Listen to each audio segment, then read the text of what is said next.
able to drive. All right, so that means everyone's here. Yeah. So, did you bring the printed one?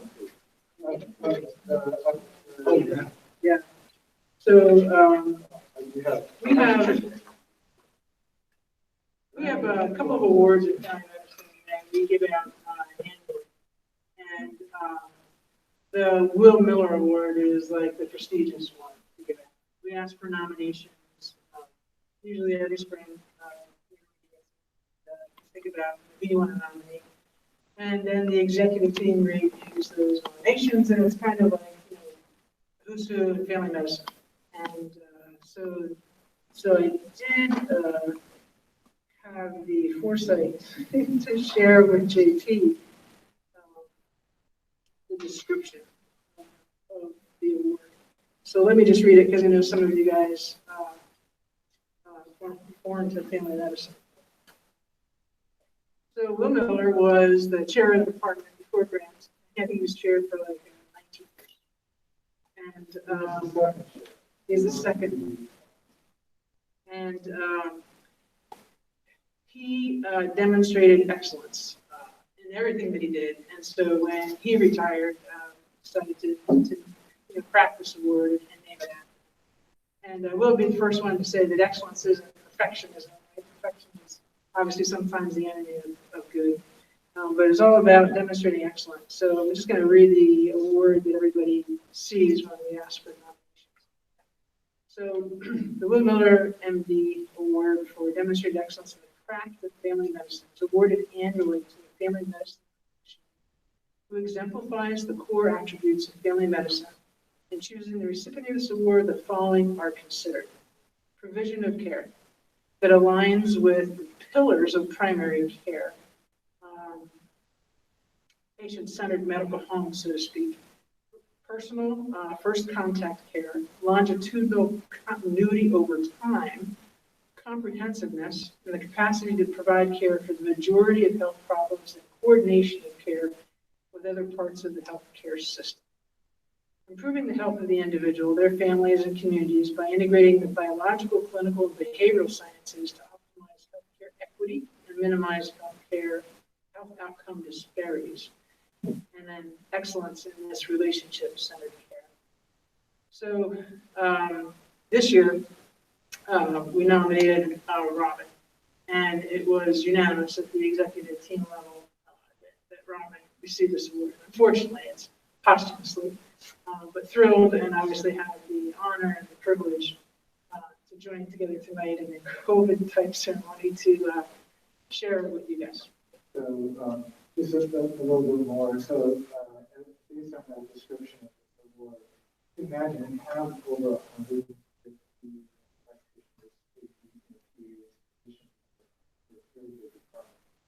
multiple and so it's not a small thing for some of these people. I consider it the most, well, first of all, I created it in honor of Will gave for the chair. But it's an incredible honor. Really, to me, is the exemplary clinician and represents, what everyone should aspire to be as a role model for care patients and care. So I just want to make sure that this isn't just a small thing. This is a big deal. I just wish Robin were here. Let me read a little bit about that. So from the time Robin joined LVPG until her own time of death, she was an embodiment of all the qualities that Will Miller espoused, particularly relationships and healthcare. She had a profound impact on colleagues, patients, friends, and her community. She was a constant source of steady counsel and direction, a valued and trusted colleague, educator, and over the course of her career, she volunteered, top communities to cure for their HIV and AIDS patients, and did life-saving research in Lesotho, South Africa, and Ghana. She taught and mentored several CRNP candidates from local institutions. She was truly an advocate for her patients. She coordinated their care with local specialists, and she had the largest cohort of HIV/AIDS patients in family medicine. She worked tirelessly to minimize healthcare disparities. Shortly after her diagnosis with her aggressive cancer, she was unable to return to work and within a few weeks entered hospice. One of her biggest disappointments was her inability to continue to see and care for her. She authored a goodbye letter. I don't know if you back and forth with her. She sent a letter to her patient. And she, much like she said to her peers and her colleagues, she reminded them that her work lives on in each of them. And so she was always giving, and she cared about everybody else. And that was really a striking. She lived her life to the fullest. Her legacy, in addition to her sons and JP, is her integrity, empathy, and compassion. She would encourage us to celebrate that.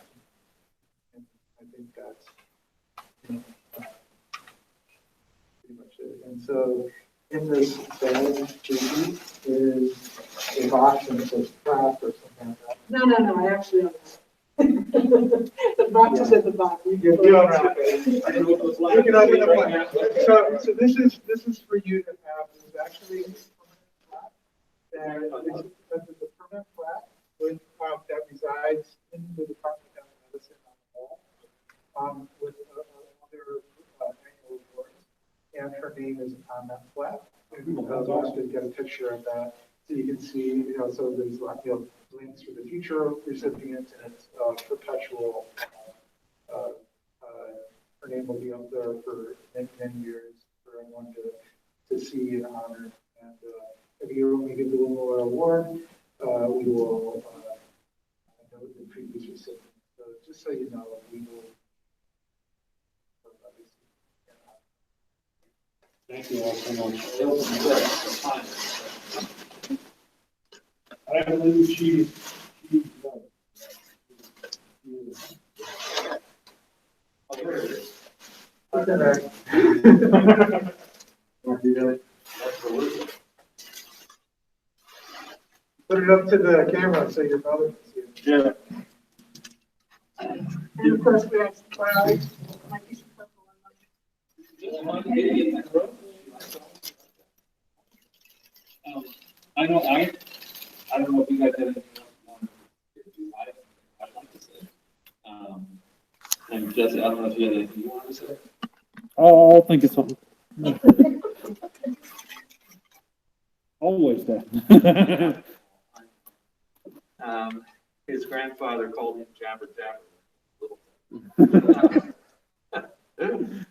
Oh my! So Robin never looked at herself as an exemplar in any particular way. She was just doing the thing that God called her. And so grateful to be able to do it. What kept her going was she loved her patients and she loved her colleagues. And one of her last words in those last couple days, when she would drift off, I don't know how this works, but she thought she was dead. I don't know how that works. Anyway, and then she wakes up. And this one time she says, "Can I see patients?" She hadn't yet oriented herself to where she was at that moment in time, but it just is, it's Robin through and through. And another one of her last words was said when she was being bathed not long before, just a few minutes before she died, and being moved in the bed and painful. And she was saying, I'm so grateful. I'm so grateful.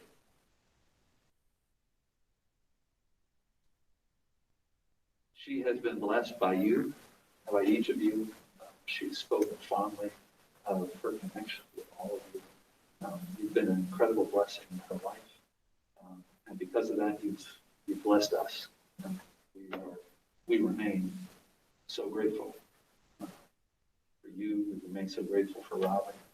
And in the sadness, we do not forget that gratitude for the gift that God has given us. So thank you for this recognition. And I just want to say again, thank you to you because of the blessing. This warning that you get, please pass those words. Yeah, you know, I had something, and then It's all right. It's all right. No, hold on. Give me 1 second. I had something. Oh yeah, that's right. So you were talking about one of her regrets being that she didn't get to see her patients. One of her others was that she said that she wasn't able to serve her patients and her community during the time of this pandemic outbreak, that she basically never saw a patient related to the pandemic. And I was just talking about this to somebody the other day, and I said, when you guys held that parade for her, I think she realized that didn't mean that she hadn't had an impact this year, or she had a huge impact this year and every year that she served. And her patients loved her, and you guys loved her, and she loved all of you and her patients. So I think that was a beautiful gift, and I thank you all for that. So thank you. I think you were all truly rich. I had the privilege of actually being more active team members. And that part of it, really, and she truly was.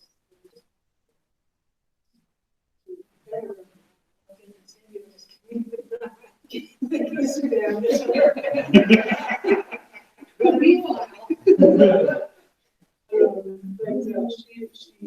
in a room with the patients.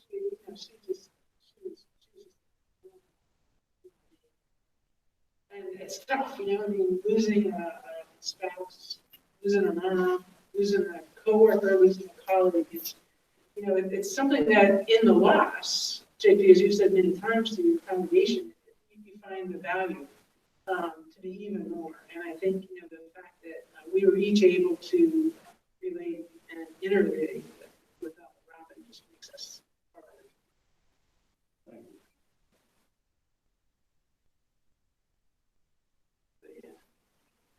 Fond memories.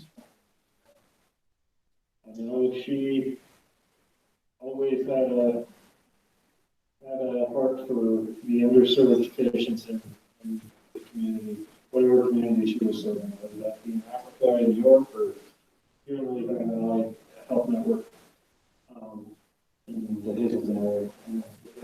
It's just, she just was blessed to have those patients in her life. And she would be the first to say it wasn't her who was blessing them so much as they were blessing her. And I like to think that it worked both ways. I'm sure. For me, I think that this is such a great award for her. As a specialist, I worked with her mostly, and most of it was between 8 and 10 o'clock at night, phone calls. That sounds about right. About these patients over and over again. And then somebody would ask me, well, who do you recommend for primary care? And if I would rally and drop, I said, well, look, how is she? And I said, she won't stop thinking about you. So think tirelessly over your case, and that's not something that you see all the time. And so that's, to me, was something that was very special. And she'll pick up the phone while she's on vacation with her mother or with her family and talk about patients. And that's that's something that I heard in the description of the report. So it fits very nicely, and I was very grateful for her as a specialist. But I can go back and get information. I know her patients that I've spoken to have been had nothing but fantastic things to say about her. They're looking for a replacement Robin that's not something that they're going to find. Unfortunately, you know. Robin would be the first to, like, when you're like, wow, this is amazing. You're like a rock star for that. She's like, oh, you know Butter Sugar Man? Oh, but yes, and she's very helpful, 100%. I just, Sandy, I share an office with Robin, and I'm a very early morning person, so I sometimes forget the office at 5 o'clock in the morning, and I will never forget the day. She spent the night in the office to finish her class. And I looked at her and I go, you're wearing the same clothes you were wearing yesterday. She's like, yeah, I was here all night. I'm like, what? Already, coffee, breakfast, you did it. Yeah, I think we're all looking for certain. she never went to sleep because she had a lot of shirts. And we got them all done. And like, Yep. we put our bunny ears on or whatever holiday it was. Yeah. We have every. I have some of them still. Yes, we have ears.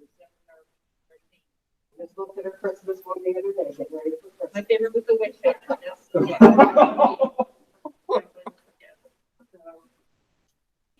It's not the same with the boys sharing the bowls, but. There's not as much, I can't see Dan wearing funny. I know, I'll keep trying. I'll wear some. You got it. Put some.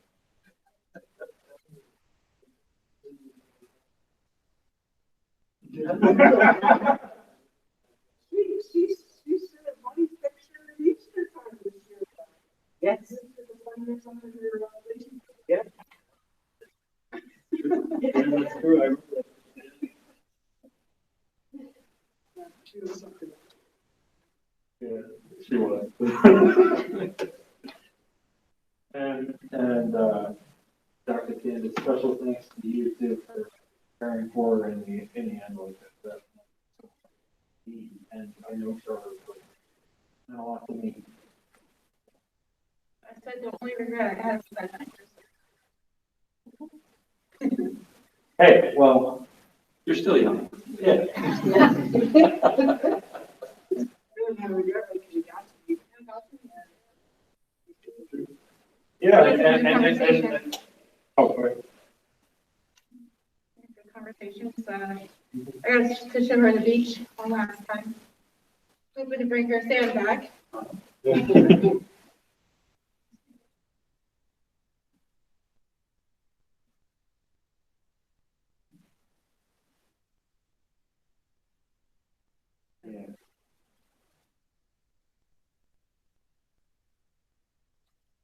She would telegraph goodness and wellness stuff no matter what, even at her own expense, like spending all night. So I try and get her to be a little bit more efficient in charting, so she would, because I'm like, Robin, those charts are kind of piling up. JP would call, we were talking, I get introduced to JP, and I'd say, come on, there's a way to do this. I know I might not work for you, it's just the way I have to do it.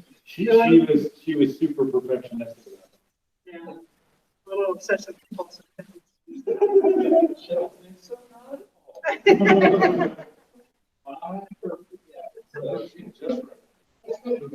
I agree, we all have obsessive compulsive tendencies, it's how we manage it. That's a good thing to have. To a certain extent. Yep.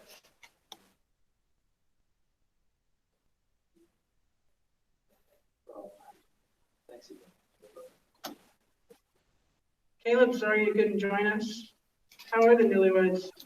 Hey, they seem to enjoy themselves, which is great. They're having a good time. Caleb, you can speak up. Denim jackets and painted the backs. That was one of the very activities. All this kind of stuff. They're cooking all kinds of amazing food, the very best fried chicken sandwich I've ever had at their place. Caleb made fried chicken, fried chicken was like this big. And Steph made the rolls from scratch. And, they even made the lettuce from scratch. But it was excellent. So they're good.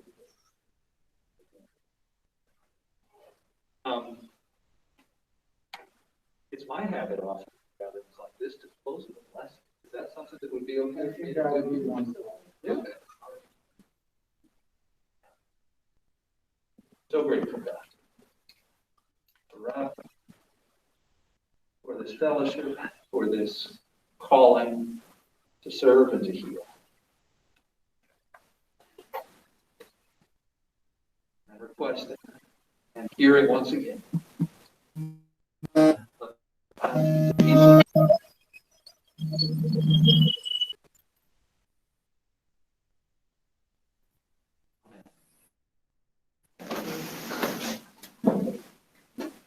Appropriate guitar.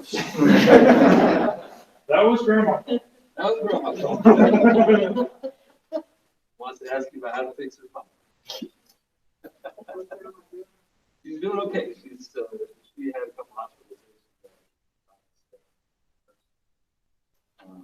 And she's healthier there than she would be at home. So I'm grateful that they're giving her there. So I can stand outside the window and talk to her. So, they're doing that. And your mom? My mom is doing all right. We'll see her.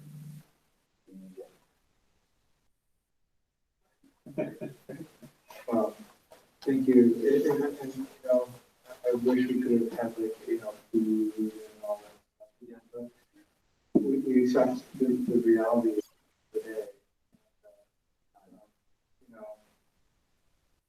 I know that,